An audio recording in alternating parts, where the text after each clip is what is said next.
beyond that me, we're completely out of sync with reality. We are fighting against the interdependent nature of reality.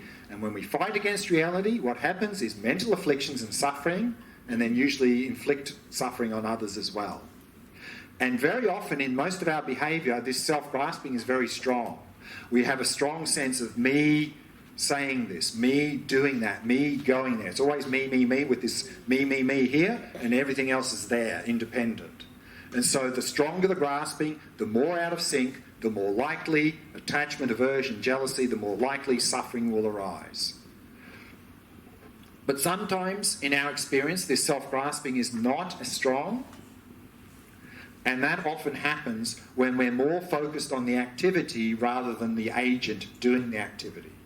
For example, when we're absorbed in reading a good book, we're absorbed in an interesting program on TV, we're absorbed in solving a problem at work. On those occasions, we're more focused on the activity than the me. So this self-grasping will be less, and we know from our own experience in those occasions, things seem to flow quite well, time seems to go quite quickly, quite enjoyable. Why? The expression in English is I lost myself in things. Yeah, well, that's the next point that's coming. So, therefore, why is things seem to go much better? Because we're not fighting against reality so much. Because we're more focused on the activity than the me. And this is very much exemplified in people who've developed a high level of focus in their activity. For example, professional musicians, professional athletes who've spent thousands of hours of training in their activity, so much so that they've developed a high level of focus in their activity, and even to the point where they sometimes say that when they're doing that activity, they say they're in the flow or the zone, in the flow state or in the zone. What happens there, of course, is because of that high level of focus on the activity, that self-grasping is very much reduced, even to the point where they often say, there was no sense of me, there was just the music playing, just the sporting activity happening.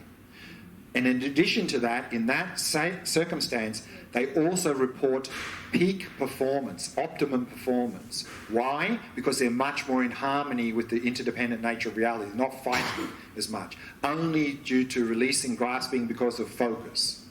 So, of course, those are situations only where temporarily the grasping is reduced because of the increased focus.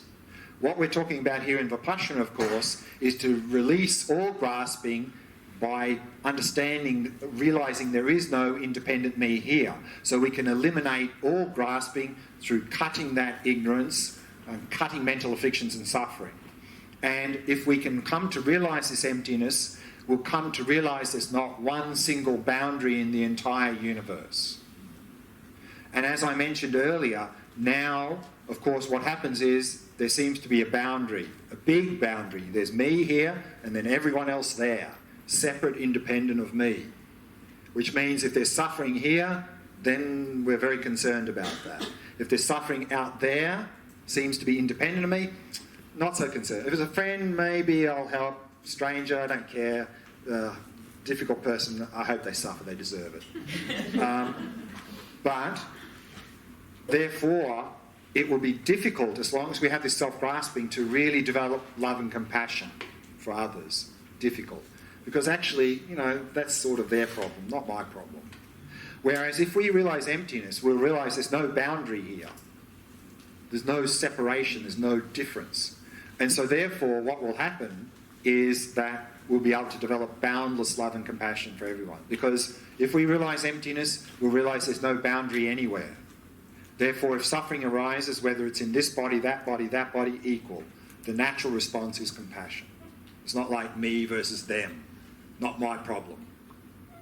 So this, as I mentioned earlier, if we really realise emptiness, the natural expression of emptiness is loving kindness and compassion for all living beings.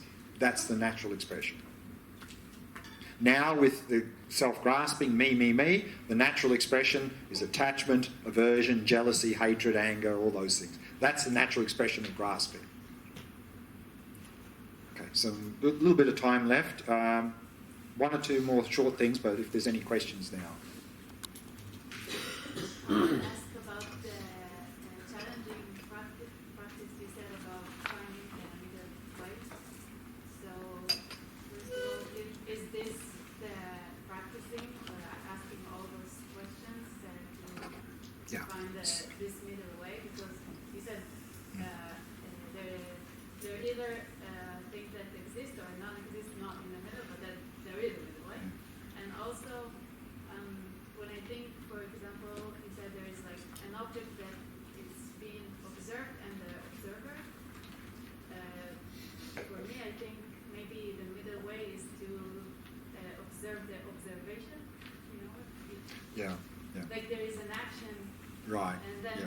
eyes are. Yeah, something like that. I mean, you could, sometimes people say this emptiness just means perspective. I mean, again, when we hear about dependent arising, everything being interdependent, we have this sort of idea often that, okay, that means there's a thing here, and they're connected. Is that interdependency? No, impossible. Because if there's a thing here and a thing here, they're not interdependent, they're independent. So, therefore, it's perspective that creates the endpoints. It's the perspective of size that creates big and small. There's not big and small that are somehow linked. I think this is what you're trying to say. So that was one point. And then the first point was... Oh yeah, that's something that'll also come a little bit more tomorrow morning. So again, now for us there's two choices. Either there is an independent me, independent world, or there's no me or no world, because we can't see any other possibility. And so what normally or very often happens is when we start to investigate this supposed independent me, independent world that seems to be here and we don't seem to find it, we misinterpret that not finding as no me or no world at all. So we fall to the other extreme of nihilism. So then to overcome that, we reflect on this. There is a me, there is a world, existing independent on cause and conditions, parts and labelling. So this understanding will help us to overcome that extreme of nihilism. And that is really then the middle way, the measure of having a good understanding of emptiness is now for us, emptiness and functioning world seem to be contradictory. Either there's a real functioning world or everything's empty and nothing really exists. But the real measure of understanding emptiness is because things are empty, things can function. And because things function, they must be empty. That's the real understanding, correct understanding of emptiness. And that means that emptiness and dependent arising are two sides of a coin. Emptiness means dependent arising means emptiness. If we really can understand that, then we have a correct view of emptiness. And so therefore, merely by seeing things, that should then enhance our understanding of emptiness. Because we see that there's a functioning thing there, it's a dependent and rising, and if we understand that, that would actually enhance our understanding of emptiness. But that takes a little bit of work to get to that point. But that is the measure. That's really the measure of understanding emptiness. Yeah. This is clearly sort of, I think, outside of everything. But I just want to say this in a comment. As you were speaking about the star enduring boundaries, I had this thought. I work in special education, and I had a thought of autistic children, who obviously their boundaries are simply different from ours. Well, the way they draw lines. Yeah. Where most everyone in this room could agree that you drew a star, and most of us would agree on that, they actually won't agree with that. They'll understand something different, and that's, for the first time in my life, I have some sort of, conceptual understanding of possibly what goes on in their mind. Yeah, exactly. I mean, that's what happens. That's what happens is we draw a line, but we turn it into a boundary, and then we're convinced there's a star there, and if someone else says there's not a star there, we'll go, look, there's a star there. And we'll say, you're wrong, I'm right. Of course. So if we understand there's no star to be found there, and it's just something created in the conceptual framework, then we can at least appreciate other people's positions. Of course, we're not saying that everyone's conceptual framework is useful and functional, because we can hallucinate all sorts of stuff, but at least we can appreciate that that's what's going on, and then help them to maybe create a better framework. But it's just we create it. And actually this sort of turning lines into boundaries really often really restricts our ability to be flexible and to be innovative and move forward, because we end up with a fixed view on things. Because it's fixed, that's it. We can't see any other possibilities, and that really inhibits not only That causes conflict with others. It inhibits our ability to be creative, to improve the way we see the world, because that's it. That's the way it is. Look, it's like that. I want to go back to the example that you gave of being engaged in a movie that you're enjoying tremendously is sort of a practice of non-self in a way. Well, yeah, it helps. But in my experience, that is a very thin line. It turns into attachment. Of course, of course. So how do these Yeah. things... No, I'm not suggesting that's what we should actively do, but what I was suggesting was that there are certain occasions where the self-grasping is not as strong. It's because we're more focused on the activity. But of course, we can be focused on the activity with craving and attachment and so forth. So that's all I was trying to sort of indicate with that example, that's all.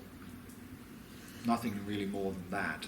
I wanted to add that sometimes it's just a matter of what we are negating. It's the opposite. It's not what we are including, but what we are negating. In fact, if we understand, this can be very helpful for this, is we know things through negation. A cup is not a non-cup. I mean, this is how we actually know things, through double negation. And that is this. For example, like if a mother is trying to teach a child some ideas, concepts, and they've got a dog, and there's a dog at home, the mother will go point to the dog and go, dog, dog, dog. And then the child may get a concept, okay, dog, something with 4 things sticking down. Crude concept. And then it sees a table and goes, dog, dog, dog. The mother goes, no, no, no, no. Table, table. And so then the child gets an idea, okay, dog is thing with 4 things sticking down and it moves. So then the cat comes past, goes, dog, dog, dog. It goes, no, cat, cat, cat. And then it refines its concept. Okay, dog is 4 things sticking down, it moves and has a short thing sticking out the back, and a cat has a long thing sticking out the back. And so that's how we know things, is through double negation. We don't know them. It's through a cup is not a non-cup. And that is through this process. And that is in fact, but we say that we think that it's there as a cup, but actually it's a non-cup. That's how we know everything, through double negation, through not being not what it is. And that can really, if we appreciate that, this whole idea of concepts is a lot easier.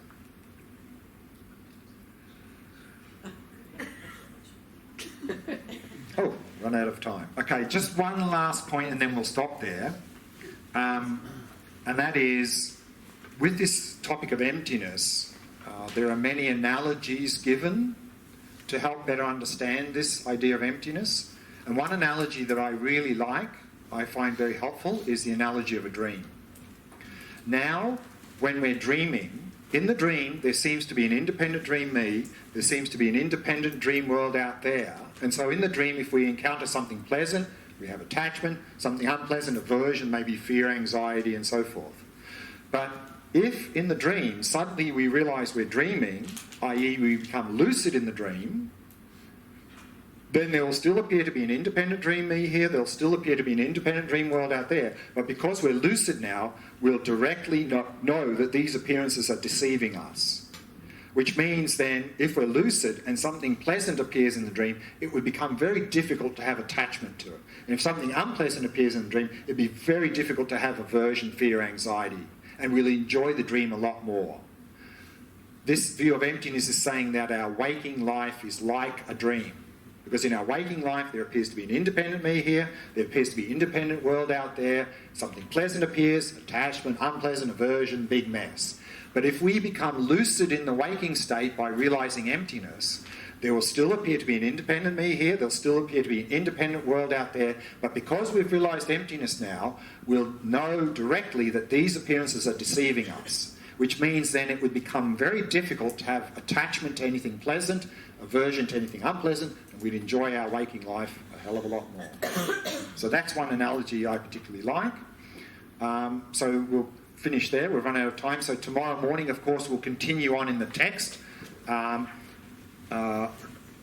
particular, this meditation we're doing, looking for the me, what the steps are in that to really clearly lay that out, so we have that clear. Also then, if there is no independent me here, but there is a me, how does the me exist? So that's going to be one of the topics for tomorrow morning. And then we'll go on to, looking at the nature of the mind practice that we did a little bit earlier. So that's for tomorrow. So I think we're starting at 9:30 tomorrow, my first session. So enjoy your evening. I'll see you tomorrow morning at 9:30. Thank you. אם אפשר לשער כמה שניות